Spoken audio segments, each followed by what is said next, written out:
Bom dia, gente. Meu nome é Luciana Machado Gomes. Eu estou aqui novamente para mostrar para vocês como faz a esfirra. No caso, hoje eu vou fazer a de frango. Eu já postei uma receita ensinando como fechava a de carne moída, mas ainda não coloquei a receita dela. Essa daqui é a massa como ela fica depois de descansar. Ela descansa por 30 minutos, 30 a 40 minutos. Aqui, depois que ela descansa, você pega um pedaço dela, abre, corta. No caso aqui eu cortei com um copo americano, tá vendo? Ó, tamanhozinho do copo americano. Aí você cortou a massa, você pega ela, vai amontoando ela assim, ó, pra ela não ficar ressecada. Você faz montinhos assim, ó, tá vendo? Pega cada rodelinha dessa e coloca uma em cima da outra. Que aí sua massa ela vai ficar úmida. Pelo menos a parte de baixo, ó. A que ficar pra cima, a última, vai ficar um pouquinho seca. Agora, as outras que estão no meio, fica bem umidazinha, ó, tá vendo? Bem brilhosa, ó. Aí, na hora que você for rechear, olha só um minuto. Deixa eu só colocar o celular aqui pra ele não cair. Você pega o lado, ó, que está pra baixo, coloca ele pra cima. Por quê? Porque isso vai facilitar na hora de você fechar a sua esfirra. Como ele tá mais úmido assim, mais oleoso, ele vai fechar com mais facilidade. Essa massa de esfirra eu fiz da seguinte maneira. Coloquei 400 ml de água morna. Coloquei 200 ml de óleo. 8 colheres e meia de açúcar. E meia colher de sopa. Todas são colheres de sopa, tá? Meia colher de sopa de sal. Aí você mistura tudo e acrescenta 2 pacotinhos de fermento em pó químico, fermento biológico seco, tá? Aqueles pacotinhos de 10 gramas. Geralmente na embalagem diz que é um pacotinho para 1 kg de trigo. Essa receita ela dá 1 kg de trigo certinho. Só que o que você faz? Essa massa ela vai açúcar. E massa que leva açúcar ou massa de pão doce, ela tem que colocar 2 pacotinhos para cada 1 kg, senão a massa ela não cresce, ela vai ficar aquela massa pesada, não vai dobrar o volume dela. Aí o que você faz? Pega, mistura os 2 pacotinhos de fermento nessa mistura que você já colocou na bacia. Quando ele dissolver, você acrescenta 1 kg de farinha de trigo peneirada. Se você quiser contar, você pode contar na xícara, dessa xícara de 250 ml, dá certinho 8 xícaras dessa. Aí o que você faz? Sova bem a massa até ela desgrudar das mãos. No começo ela vai ficar meio colando na sua mão, é assim mesmo. O que você vai fazer? Você vai sovar bem ela. No que você sovar bem, ela vai parar de grudar nas mãos. Porque se você colocar mais farinha de trigo, você vai ficar com uma massa pesada, uma massa dura depois de assada, e na hora de você esticar, você não vai conseguir esticar ela com facilidade. Ela vai ficar encolhendo. E mais uma dica, na hora de você esticar a sua massa, você coloca ela na mesa, estica um lado, vira, estica novamente e estica, até tá na grossura, na espessura desejada. Por quê?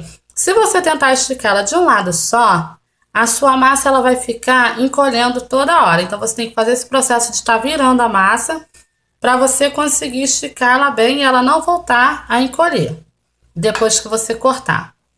Aí pronto, depois que você fizer esse processo, você tem que sovar ela durante 5 minutos, tá? Porque se você sovar menos, a sua massa ela não vai desenvolver, não vai crescer como ela deve crescer. Depois que ela cresceu, o que você vai fazer? Depois que você sovar, você vai colocar ela dentro de uma bacia, tá vendo? Tampa com um pano de prato e deixa ela ou dentro de um armário. Aqui eu costumo colocar a bacia dentro do micro-ondas e deixar, porque não vai ficar pegando golpe de ar. Deixa ela descansar durante 30 a 40 minutos. Depois que ela descansar, você vai pegar ela, vai abrir com o rolo na espessura que você desejar. Lembrando que depois que você fizer, ela ainda vai dobrar de volume. Então não deixe muito grossa se você não quiser um salgado com muita massa depois, tá? Aí o que você vai fazer? Estica a massa com o rolo. Depois que você esticar, você pega ela, corta com um copo americano. Tá vendo?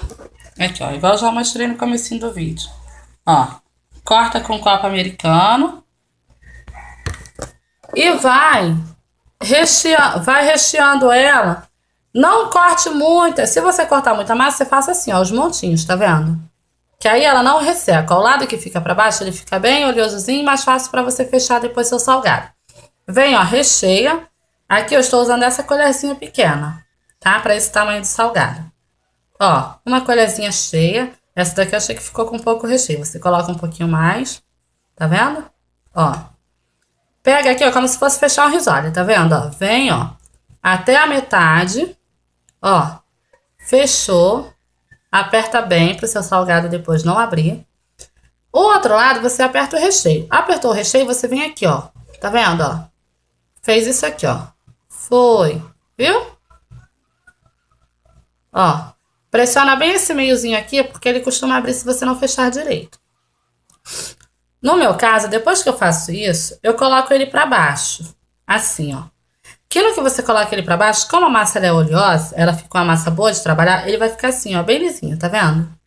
Se você quiser, você pode até assar com esse lado pra cima. Eu não aconselho, eu gosto de assar com esse lado aqui pra baixo, porque fica um salgado mais bonito, o acabamento dele fica bem lisinho em cima. Aí é só você pegar a gema de ovo, passa lá na peneira pra tirar aquela pele dela, que aquilo dali deixa com cheiro de ovo. Pega um pincel, pincela a sua gema. Se você pincelar com cuidado de maneira que a gema não desça para debaixo dele, você não precisa nem untar a forma. Porque como é uma massa que leva óleo, ela não gruda na forma. Se você untar a sua forma, seu salgado embaixo depois de assado, vai ficar duro. Fica muito dourado, fica aquele marrom bem escuro, feio, e fica duro, ressecado embaixo. Então eu aconselho passar a gema bem direitinho, bem pouquinha, para não escorrer. E você colocar no seu tabuleiro sem precisar estar untando, para o seu salgado ficar mais saboroso. Beijos, até o próximo vídeo. Ah, não, antes de terminar, só uma dica. Nesse daqui, eu não lembro se eu falei no começo do vídeo. Se eu não falei, eu vou falar agora. Eu dissolvi um tabete de caldo quinó em um pouquinho de óleo. Mais ou menos umas 2 colherinhas de óleo. Você dissolve o tabete de caldo quinó. Aí acrescenta. Nesse caso aqui eu tinha 2 peitos. Mais ou menos 600 gramas, 500 gramas cada um. O que que eu fiz? Acrescentei 2 pimentões grandes picados e uma cebola média, picadinha, bem pequenininha. Aí esperei murchar. Quando murchou, eu acrescentei o peito. Misturei ele. Depois que ele se uniu bem ao tempero, eu acrescentei um molho de coentro e uma latinha de milho verde, tá? Para dar um saborzinho diferente, o milho não desidratar e o coentro também não desidratar e não juntar água, não ficar aquele recheio molhado, tá bom? Ó, tá úmido, porém não tá com água no fundo, tá vendo, ó? Tá úmidozinho, mas não tá com aquela água que vai deixar depois o seu salgado abrindo toda hora, tá bom? Se quiser, pode colocar um pouquinho de extrato de tomate ou de colorau.